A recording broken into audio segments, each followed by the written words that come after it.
नमस्कार।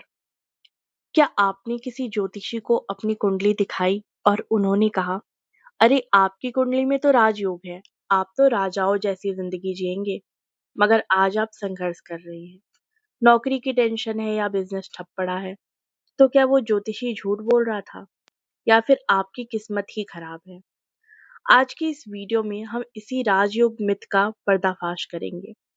हम अक्सर सुनते हैं गजकेशरी योग, पंच महापुरुष योग या धन योग। पर याद रखिए, कुंडली में राजयोग होना एक बीज की तरह है। अगर आप बीज को मिट्टी में न बोएं या उसे पानी न दें, तो क्या वो पेड़ बनेगा? बिल्कुल नहीं। आज हम उन 5 बड़े कारणों पर बात करेंगे जो आपके राजयोग को सोया हुआ रखते हैं। पहला, ग्रह की ताकत, डिग्री।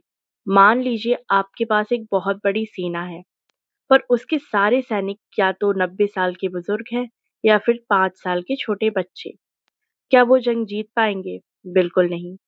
ज्योतिष में भी हर ग्रह की एक उम्र होती है, जिसे हम डिग्री कहते हैं। अगर आपका राजयोग बनाने वाला ग्रह शून्य से 2 नंबर के बीच है, तो समझ लीजिए वो मृत अवस्था में है, यानी उसमें जान ही नहीं है। वही अगर वो 28 या 29 नंबर पर है, तो वो बाल अवस्था में है, यानी अभी वो छोटा बच्चा है। इन दोनों ही हालतों में ग्रह के पास इतनी पावर नहीं होती कि वो आपको राजयोग का पूरा फल दे सके। लोग सिर्फ यह देखते हैं कि गुरु यहाँ बैठा है, पर वो कितनी शक्ति के साथ बैठा है, ये कोई नहीं देखता। इसे ठीक करने के लिए हम सही रत्न, जेमस्टोन पहनते हैं या मंत्रों का जाप करते हैं, ताकि उस ग्रह की बैटरी को चार्ज किया जा सके और उसकी एनर्जी बढ़ाई जा सके। दूसरा और सबसे इम्पोर्टेंट पॉइंट, महादशा। यह सबसे बड़ा लॉजिक है। आपके पास दुनिया की सबसे महंगी कार है, पर उसकी चाबी आपके पास नहीं है। वो कार सिर्फ गैराज में खड़ी रहेगी।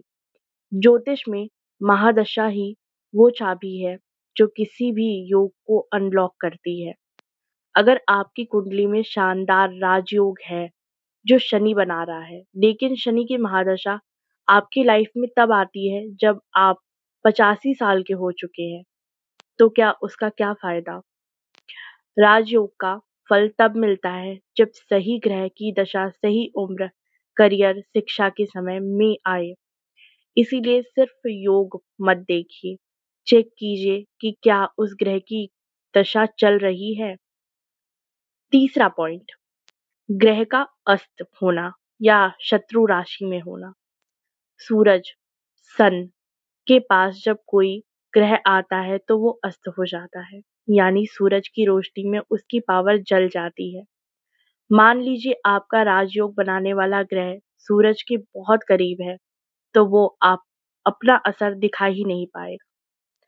इसके अलावा अगर राजयोग बनाने वाला ग्रह छठे, 8वें या 12वें घर त्रिक भाव में चला गया है, तो वो जेल में बंद हो गया। समझिए जेल में बैठा हुआ राजा क्या प्रजा की मदद कर पाएगा? कभी नहीं। इसीलिए ग्रहों का प्लेसमेंट चेक करना बहुत जरूरी है। चौथा कारण थोड़ा टेक्निकल है, नवमांश, D9 चार्ट। कई बार मुख्य कुंडली D1 में ग्रह उच्च का दिखता है, पर नवांश में वो नीच का हो जाता है। इससे ग्रह का अंदरूनी बल पता चलता है। ऊपर से दिखने वाला फल अंदर से खोखला हो सकता है। अंत में आता है आपका कर्म। शास्त्रों में लिखा है पुरुषार्थ सबसे ऊपर है। अगर राजयोग है तो वो आपको अपॉर्चुनिटी, मौका देगा, पर उस मौके पर छक्का मारना आपका काम है। भगवान कृष्ण ने भी कहा है कि कर्म बिना फल नहीं मिलता। राजयोग सिर्फ रास्ता आसान बनाता है, चलना आपको ही पड़ेगा। तो दोस्तों, अगर आपको लगता है कि आपका राजयोग काम नहीं कर रहा, तो पहले डिग्री चेक करें, फिर दशा चेक करें और फिर देखिए कि क्या आप मेहनत कर रहे हैं। उपाय के तौर पर आप उस ग्रह का दान, मंत्र या रत्न धारण कर सकते हैं, किसी एक्सपर्ट से पूछकर। उम्मीद है कि आज का वीडियो आपकी आंखें खोलने वाला रहा होगा। धन्यवाद।